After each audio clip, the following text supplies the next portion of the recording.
દીવ ખાતે 4 વ્હીલ ગાડીએ બળદને ટક્કર મારતા બળદ ગંભીર ઘાયલ થયો હતો. ગૌરક્ષકની સમિતિ દ્વારા ડોક્ટરને બોલાવી સારવાર કરાવવામાં આવી.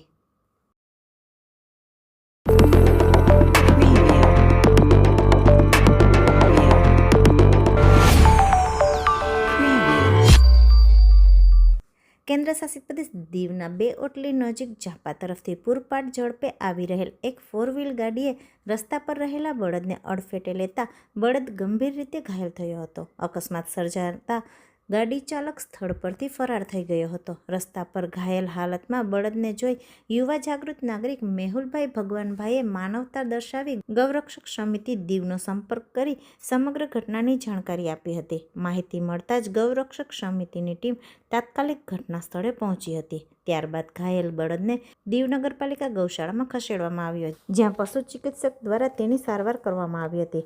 આ સમગ્ર કામગીરી દરમિયાન ગૌરક્ષક સમિતિ દીવના યુવા જાગૃત નાગરિકો, આરકેસી ટીમ તેમજ પશુ ચિકિત્સકનો નોંધપાત્ર સહયોગ રહ્યો હતો. સ્થાનિકે અકસ્માત સર્જી ફરાર થયેલા વાહન ચાલક સામે યોગ્ય કાર્યવાહી કરવા માંગ પણ વ્યક્ત કરી છે.